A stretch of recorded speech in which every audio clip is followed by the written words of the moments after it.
दोस्तों नमस्कार। Ricky Chadha astro healer channel से आज का मेरा ये जो वीडियो है ये आधारित है राहु पे। मैं यहाँ पे राहु के बारे में बताऊंगा कि राहु इतना इम्पोर्टेंट क्यों है किसी भी कुंडली में। राहु के नाम से हम भयभीत ज़रूर हो जाते हैं, लेकिन राहु का कुछ कुंडलियों में पाया जाना ये दिखाता है कि आप इस पृथ्वी पे जो आए हो, आपका इस पृथ्वी पे आने का उद्देश्य जिसे हम डिज़ायर कहते हैं वो क्या है। राहु जिस भी घर भाव में बैठते हैं उसकी वृद्धि करते हैं, एक्सपैंड करते हैं, और वहीं पर आपको अनुभव होता है कि आपकी खुद की जो पर्सनालिटी है वो क्या है। राहु आपको उस रास्ते पे लेके जाएंगे जिस रास्ते से आप उस जगह पर पहुंच सकते हो जो आपका उद्देश्य है, और उस उद्देश्य की तरफ आप काम करोगे।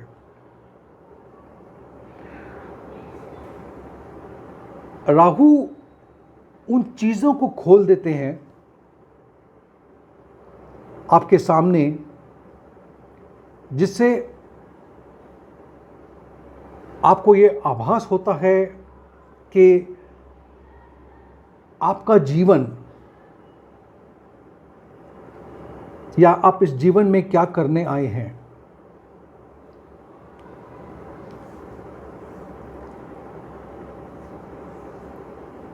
राहु को बहुत गलत माना गया है।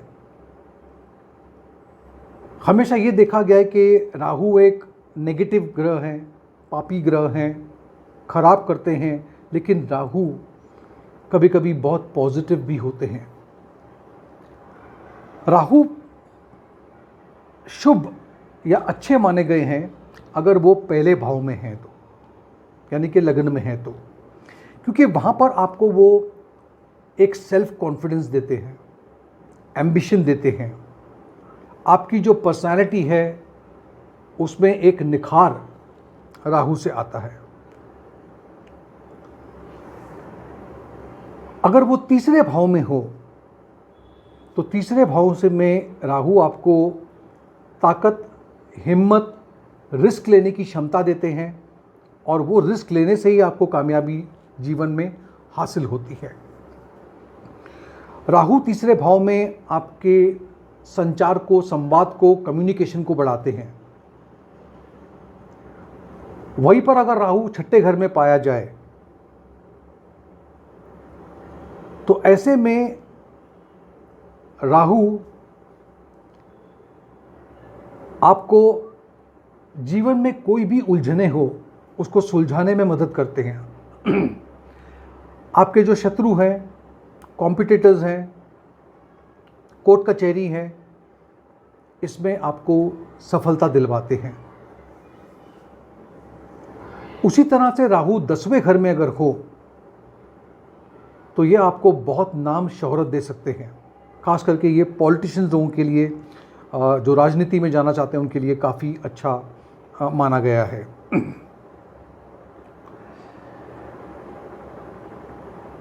राहु के कुछ फायदे और कुछ नुकसान,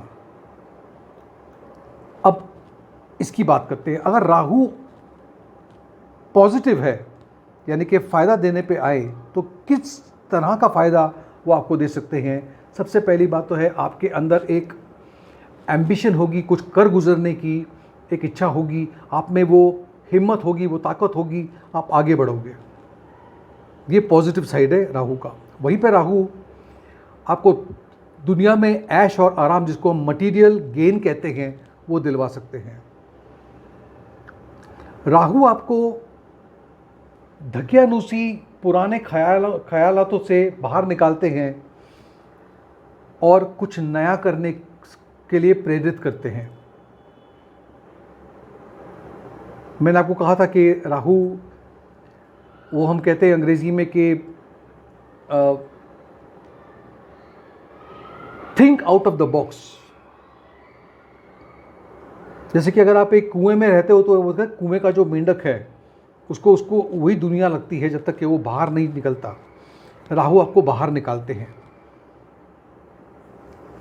राहु आपको आध्यात्मिक बना सकते हैं, ये इसका पॉजिटिव साइड है। लेकिन अगर इसी का नेगेटिव, राहु का अगर डिसएडवांटेज जो है, नेगेटिव जो है, वो भी बड़ा अजीब और गरीब है। कभी कभी वो आपको भ्रमित करते हैं, डर पैदा करते हैं।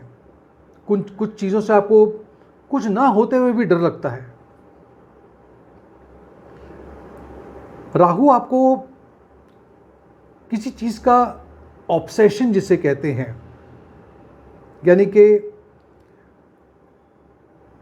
इस चीज़ को लेकर के, मतलब कोई चीज़ को आप पकड़ के बैठ जाओ, वो एक चीज़ कर लेते हैं। कभी कभी वो गलत आदतों में डाल देते हैं, गलत संगत में डाल देते हैं, गलत वो कहते हैं ना, ये इंसान रास्ता भटक गया, गलत लोगों के साथ चला गया, गलत आदतों में चला गया, ऐसा राहु करवा सकते हैं।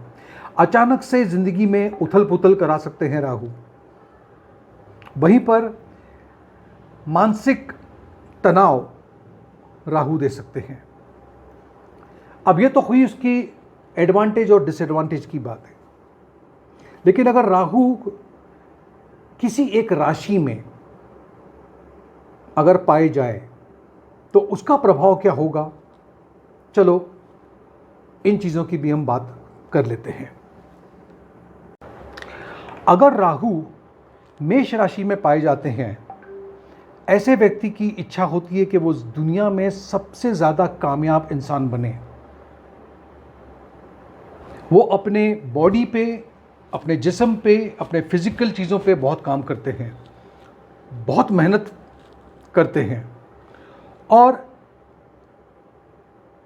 ऐसा व्यक्ति जिम्मेदार होता है, जिम्मेदारी लेता है। ऐसा व्यक्ति कभी भी अपने आप को खोना नहीं चाहता, यानी कि कुछ करना है, इस दुनिया में आए हैं तो कुछ करके ही जाना है। अगर राहु वृषभ राशि में पाए जाते हैं तो ऐसा व्यक्ति जीवन में संघर्ष करेगा। इच्छा होगी उसकी कि वो हर तरह का मटेरियल जो वर्ल्ड है, कामयाबी हासिल करना, फाइनेंशियल स्टेटस को हासिल करना, ऐसे उसकी प्रगति रहेगी। ये हर वो काम करेंगे जिससे इमोशनल तौर पर उसको स्टेबिलिटी मिले, फाइनेंशियल तौर पे उसको स्टेबिलिटी मिले। इसके लिए जो चाहे वो संघर्ष ज़रूर करेंगे। राहु अगर मिथुन राशि में पाए जाते हैं, ऐसा व्यक्ति संघर्ष करेगा किसी भी तरह से मिलजुल करके किसी टीम के साथ में काम करना, चाहे वो एक सोसाइटी हो, एक ग्रुप हो, ऐसे लोगों से काम करना। और राहु इसको इस चीज़ के लिए भी प्रेरित करेगा कि वो अपने अंदर एक लचीलापन लाए, नए वातावरण में, नए कंडीशंस में अपने को ढालने की कोशिश करे। ऐसा व्यक्ति अलग अलग जगहों से इंफॉर्मेशन, सूचनाएं हासिल करने की कोशिश करेगा, चाहे वो उसका प्रोफेशन है या नहीं है। इसीलिए ऐसा व्यक्ति जर्नलिज्म में या राइटिंग में काफ़ी अच्छा होता है, बड़ा ही निपुण पाया जाता है। राहु अगर कर्क राशि में पाए जाते हैं तो ऐसे व्यक्ति का एक कार्मिक जो टास्क है वो ये रहेगा कि वो, उसकी एक तलाश होगी, तलाश जहाँ पे वो खुशियाँ ढूंढने की कोशिश करेगा, संतुष्टि प्राप्त करने की कोशिश करेगा, जो उसे अंदर से तसल्ली दे, तृप्ति दे, चाहे उसकी परिस्थितियाँ कैसी ही क्यों ना हो। ऐसा व्यक्ति की एक ही ख्वाहिश होती है कि वो अपने फैमिली के साथ रहे, फैमिली के अंदर रहे, और वो घर के वातावरण में ज़्यादा खुश रहता है। राहु अगर सिंह राशि में पाए जाते हैं तो ऐसा व्यक्ति जो है, ये इसका उद्देश्य होगा कि वो एक बहुत ही केयरिंग लीडर बने, जो लोगों को संभाल के चले। और ख़ास करके ये जो लीडरशिप है, अपने बच्चों के साथ, आपके नीचे जो काम करते हैं उनके साथ, आपके साथ जो काम करते हैं उनके साथ में उन्हें संभाल के चलता है। राहु अगर कन्या राशि में पाए जाते हैं तो ऐसे व्यक्ति को उनका जो कर्म है वो बताता है कि आपको ज़िंदगी में ऐसा अनुभव लेना होगा जिसमें आप परिश्रम से गुजरें, लोगों की सेवा करें। ऐसा व्यक्ति खुदगर्ज ना होकर के दूसरों के लिए कुछ काम करने का भाव रखे, दूसरों की सेवा करे, छोटी छोटी चीज़ों से अगर लोगों की मदद करे तो ऐसे व्यक्ति को राहु साथ देता है। अगर राहु आपके तुला राशि में पाए जाते हैं, ऐसे में ये दर्शाता है कि शादीशुदा जीवन में, पार्टनरशिप में, चाहे वो बिजनेस पार्टनर ही क्यों ना हो, इसके साथ में गठजोड़ करने में आपको तकलीफ़ होती है या तकलीफ़ आएगी, या आपको इसकी तरफ काम करना चाहिए। आपको ये सीखना चाहिए कि किस तरह से लोगों के साथ में संबंध बनाने ज़रूरी है और इसकी तरफ आपको काम करना होगा। राहु अगर वृश्चिक राशि में पाए जाते हैं, वृश्चिक राशि 8वीं राशि है, 8वें भाव से संबंध रखती है। ऐसे व्यक्ति को वृश्चिक की जो एनर्जी होती है, जिसे हम कहते हैं बुढ़ापा, मौत और विनाश, ये 8वें घर से देखा जाता है। इसलिए इनका कार्मिक जो लेसन है वो है कि ये नम्रता लाए अपने अंदर, पूजा पाठ करें, मेडिटेट करें और इन रास्ते पे चल कर के ही अपने कर्मास को ये सही कर पाएंगे। राहु अगर धनु राशि में पाए जाते हैं, ऐसे में ऐसे व्यक्ति का जीवन का जो उद्देश्य है वो है उच्च स्तर की शिक्षा प्राप्त करना, ज्ञान प्राप्त करना, उसी ज्ञान को दूसरों में बांटना और वो भी नम्रता के साथ। ऐसा व्यक्ति अपना दृष्टिकोण हमेशा संभाल के रखता है, वो उस चीज़ से ज़रा भी हटता नहीं है, हिलता नहीं है। ऐसा व्यक्ति बाहर निकल कर के दुनिया को उद्देश्य देता है।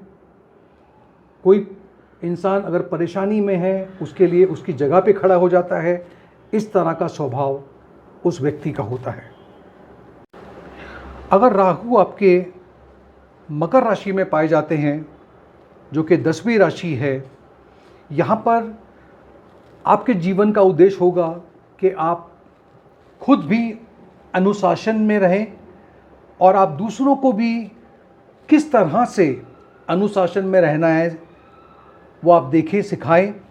वहीं पर ऐसा व्यक्ति अपने जीवन के लिए एक गोल सेट करता है, बहुत मेहनत करता है, परिश्रम करता है, ज़िंदगी में आगे बढ़ता है, छोटे छोटे कदम लेके आगे बढ़ता है और इसमें संयम है।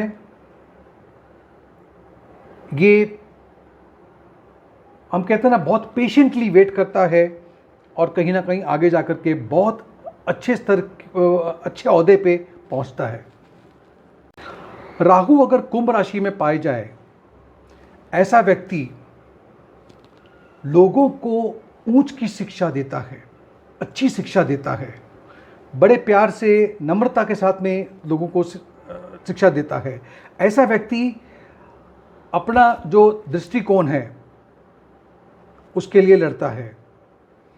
ऐसा व्यक्ति एक बहुत कामयाब लीडर बनता है, आध्यात्मिक गुरु बनता है और लोगों को आध्यात्मिक रास्ते पे लेके जाता है। राहु अगर मीन राशि में पाए जाते हैं तो ऐसे व्यक्ति के लिए जो उद्देश्य है वो है अपने दिल को खोल के जियो।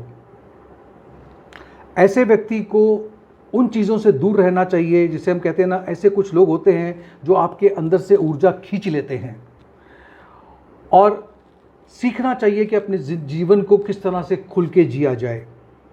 ये ऐसे व्यक्ति होते हैं। राहु अपने सपनों को, जो अब तक सपने हैं, उनको सच्चाई तक पहुंचाने में ऐसे व्यक्ति बड़े निपुण होते हैं। ऐसे व्यक्ति के साथ में चाहे कोई भी घटना घट जाए, वो उसे बहुत पॉजिटिवली लेते हैं और वो बोलते हैं कि नहीं, इसमें भी कुछ ना कुछ भला होगा। इस तरह की इनकी नेचर होती है कि जो भी कुछ हुआ, इसके पीछे कोई उद्देश्य है, कोई भलाई छुपी हुई है। दोस्तों, ये था मेरा वीडियो जिसमें मैंने बात की थी राहु के बारे में, उद्देश्य के बारे में, आपके जीवन की इच्छाओं के बारे में, राहु का